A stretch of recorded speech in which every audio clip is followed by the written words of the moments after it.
Cai.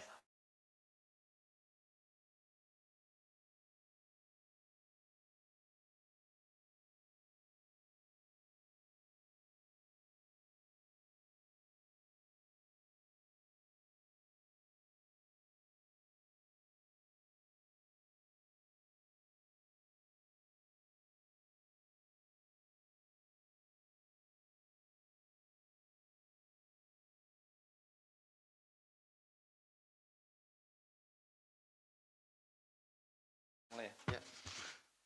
Baik, teman-teman, kita mulai ya. Bismillahirrahmanirrahim. Assalamualaikum warahmatullahi wabarakatuh. Waalaikumsalam. Selamat malam, salam sejahtera bagi kita semuanya. Yang terhormat Direktur Penyidikan KPK, Bapak Ahmad Taufik Hussein. Yang kami hormati dan banggakan, para insan pers yang terus mendukung dan mengawal kinerja-kinerja pemberantasan korupsi, tidak hanya soal penindakan, tapi juga pencegahan, pendidikan, dan juga koordinasi supervisi. Pada kesempatan konferensi pers hari ini, Selasa 4 Agustus 2026, kami akan menyampaikan terkait dengan update pengembangan penyidikan perkara dugaan tindak pidana korupsi berkaitan dengan pengadaan digitalisasi SPBU di PT Pertamina untuk tahun 2018-2023. Tentunya ini juga menjadi komitmen KPK dalam menuntaskan setiap perkara yang ditangani, termasuk perkara-perkara di sektor bisnis, dalam hal ini BUMN di Pertamina. Baik, selanjutnya kami persilahkan kepada yang sudah menjadi tunggakan ya, sudah sempat didiskusikan juga dan sempat dipertanyakan juga oleh teman-teman. Ini sebagai bentuk komitmen kami juga bahwa terhadap perkara-perkara yang menjadi tunggakan tetap kita komitmen untuk kita selesaikan. Jadi surat perintah penyidikannya untuk perkara ini itu terbit di tahun 2024 bulan September. Kemudian dilakukan rangkaian proses penyidikan, pemeriksaan saksi-saksi, kemudian juga tim juga berkoordinasi untuk terkait ahli penghitungan kerugian keuangan negara karena ini menyangkut pasal 2, pasal 3 yang itu ada kerugian keuangan negara. Kemudian pada hari ini update proses penghitungan sudah selesai dan kemudian kita tetapkan tersangkanya dan kita lakukan penahanan. Bahwa digitalisasi SPBU adalah proyek yang digagas oleh awalnya bersama BPH Migas dan Pertamina. Jadi berdasarkan adanya kebutuhan untuk memiliki data stok BBM di setiap SPBU secara real time. Jadi kebutuhan Pertamina untuk mengetahui stok BBM di SPBU. Sehingga tujuannya adalah pengiriman stok dari depot Pertamina dapat disalurkan, kemudian untuk memonitor volume transaksi, itu juga menjadi bagian yang ingin dicapai dalam pengadaan proyek ini, khususnya transaksi BBM subsidi, agar tepat sasaran. Di pada hari ini Selasa tanggal 4 Agustus 2026 kami akan menyampaikan perkembangan penyidikannya bahwa setelah melakukan serangkaian tindakan penyidikan dan penyidik telah menemukan sekurang-kurangnya 2 alat bukti, KPK menetapkan 3 orang sebagai tersangka dalam perkara ini, yaitu Saudara DR selaku Direktur Enterprise dan Business Service PT Telkom 2017-2019. Yang kedua, Saudara WER selaku Senior General Manager Strategic Sourcing Operation Procurement PT Telkom 2012-2020. Yang ketiga, Saudara EL selaku mantan pegawai PT Telkom sekaligus pemilik PT PCS. Jadi kepada 3 tersangka disangkakan telah melanggar ketentuan dalam pasal 2 ayat 1 atau pasal 3 Undang-Undang Nomor 3199 tentang pemberantasan tindak pidana korupsi. Bagaimana telah diubah dengan Undang-Undang Nomor 20 tentang perubahan atas Undang-Undang 31 tahun 99 tentang pemberantasan tindak pidana korupsi. Contoh pasal 55 ayat 1 ke 1 KUH pidana. Para tersangka kemudian kami lakukan penahanan untuk 20 hari pertama sejak hari ini terhitung tanggal 4 Agustus 2026 sampai dengan 23 Agustus 2026. Terhadap saudara DR dilakukan penahanan di Rutan Cabang Gedung KPK C1 dan terhadap saudara WR serta saudara L dilakukan penahanan di Rutan Cabang KPK Gedung Merah Putih. Adapun konstruksi perkaranya, bahwa pada bulan Agustus 2018 terdapat Head of Agreement tentang digitalisasi SPBU. Jadi ini awal terbentuknya proyek ini. Itu nilai maksimal saat itu ditetapkan sebesar 3,6 triliun atau 15,25 ribu per liter. Jadi ini kontrak induknya, kontrak induk yang disepakati oleh SPBU di Pertamina yang kemudian nanti dikerjasamakan dengan PT Telkom. Jadi kontraknya menggunakan kontrak induk sampai maksimal selama 5 tahun itu sebesar 3,6 triliun atau 15,25 per liter. Ini ditandatangani oleh saudara MK selaku Direktur Pemasaran Retail PT Pertamina tahun 2018 sampai 2020 dan saudara DR selaku Direktur Enterprise and Business Service PT Telkom. Selanjutnya, sebelum dilakukan pengadaan di PT Telkom, pada September 2018, saudara DR bertemu dengan sejumlah vendor pengadaan digitalisasi SPBU terkait kebutuhan Electronic Data Capture atau EDC yang dapat memfasilitasi pembayaran secara non-tunai dan Automatic Tank Gauge atau alat yang dipasang untuk mengukur volume BBM dalam tangki di masing-masing SPBU secara otomatis yang kemudian itu tersambung dengan informasi ke data center di Pertamina. Untuk pengadaan edisi, diketahui terdapat 2 kandidat penyedia yaitu PT PCS dan PT ASK. Yang mana saudara DR secara tidak langsung mengarahkan agar pengadaan edisi dilakukan oleh PT ASK. Namun demikian PT PCS selaku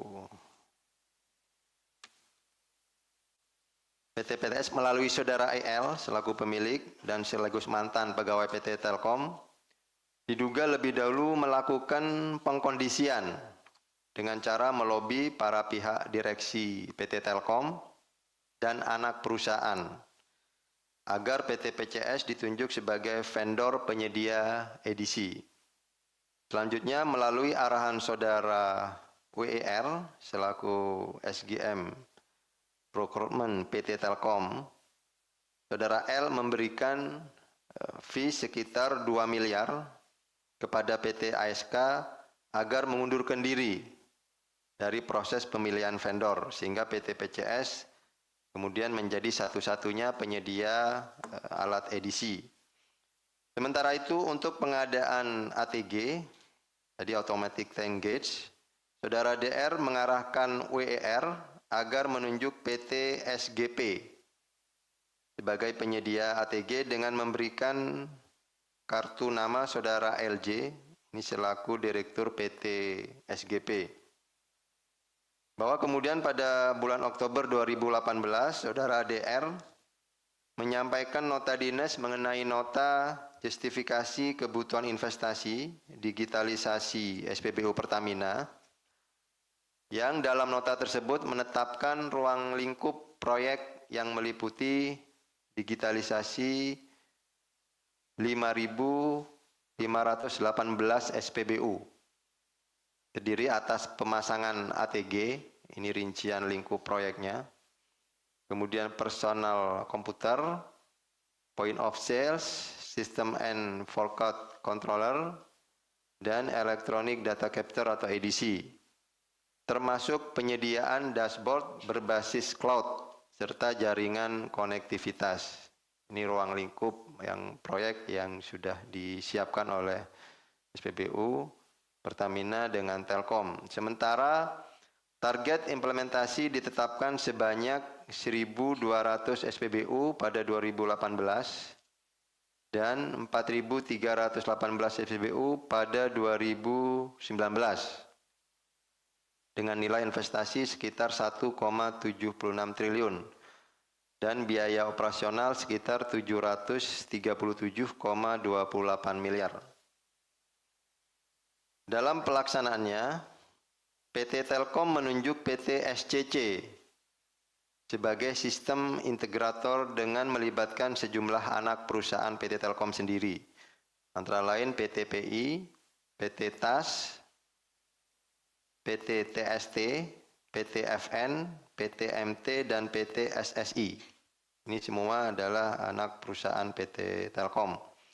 Namun demikian, guna melaksanakan proyek tersebut, Saudara DR bersama WR diduga secara melawan hukum melakukan penunjukan langsung terhadap anak perusahaan Telkomsel tadi, beberapa yang tadi disebutkan, sebagai pelaksana pengadaan, meskipun kenyataannya ya, perusahaan-perusahaan tersebut tidak memiliki pengalaman maupun kapasitas selaku distributor perangkat digitalisasi SPBU. Selanjutnya atas perintah Saudara DR melalui WER, anak-anak perusahaan tersebut diarahkan untuk menunjuk vendor tertentu sehingga proses pengadaannya hanya sekedar formalitas belaka. PT PINS kemudian menunjuk PT PCS sebagai vendor pengadaan edisi. Nah, ini yang kemudian Saudara EL yang sekaligus tadi sudah ditetapkan sebagai tersangka dan pemilik PT PCS untuk vendor pengadaan edisi yang sudah dikondisikan. Sedangkan PT SCC menunjuk PT SGP selaku vendor pengadaan ATG. Kemudian setelah PT SGP ditetapkan sebagai penyedia ATG, Saudara DR diduga menerima pinjaman uang sebesar 2 miliar dari komisaris PT SGP. Sementara pada tahap pelaksanaan pengadaan edisi, Saudara IL kemudian diduga mengganti perangkat edisi merek PEX A920 menjadi Z90 yang memiliki spesifikasi lebih rendah dari yang sudah ditentukan di awal. Agar perubahan tersebut disetujui, Saudara L juga diduga memberikan fasilitas perjalanan ke luar negeri kepada pihak PT Telkom dan PT PINS. Selanjutnya berdasarkan hasil perhitungan BPK, rangkaian perbuatan melawan hukum tersebut mengakibatkan kerugian keuangan negara sebesar 193,75 miliar pada pengadaan ATG serta 128,42 miliar akibat kemahalan harga pengadaan edisi PEX A920 dan ada total loss sebesar 105,22 miliar karena penggunaan perangkat Z90 yang tidak sesuai spesifikasi. Sementara akibat pengaturan dan pengkondisian yang dilakukan, terjadi rantai pengadaan berlapis hingga 3-5 tingkat yang total menyebabkan kerugian negara sekurang-kurangnya sebesar 322,18 miliar. Ini sudah kami terima laporan hasil penghitungan kerugian keuangan negaranya dari teman-teman di BPK. Bahwa proyek digitalisasi SPBU sejatinya ini digagas sebagai solusi strategis untuk memantau rantaian pasokan secara lebih akurat dan berdasarkan data real time, sehingga program ini sebetulnya menjadi upaya untuk memastikan agar tidak terjadi kebocoran distribusi dan memastikan bahan bakar minyak atau BBM, khususnya subsidi, disalurkan secara optimal serta dirasakan langsung oleh masyarakat.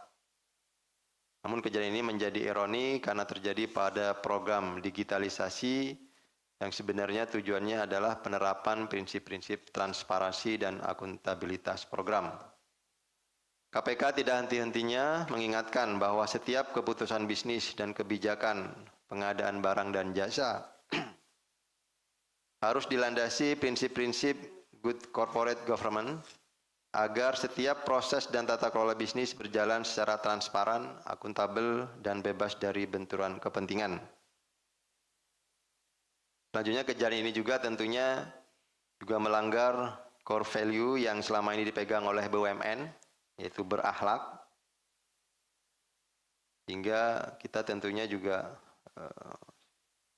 sambil mengingatkan bahwa agar proyek-proyek serupa juga tidak terjadi kembali. Bahwa setiap bentuk korupsi, inefisiensi ataupun praktik penyalahgunaan lainnya di dalam tubuh BUMN, terutama di sektor migas, nantinya juga akan berimbas pada kebocoran anggaran yang nilainya tidak kecil sehingga menjadi beban besar bagi keuangan negara.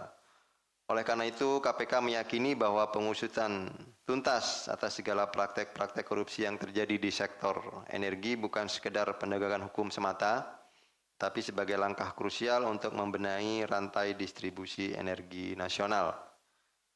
Demikian yang bisa saya sampaikan untuk konstruksi perkara dalam proyek tindak pidana korupsi proyek pengadaan digitalisasi SPBU Pertamina tahun 2018 sampai dengan 2023. Terima kasih, saya kembalikan kepada Mas Jubir.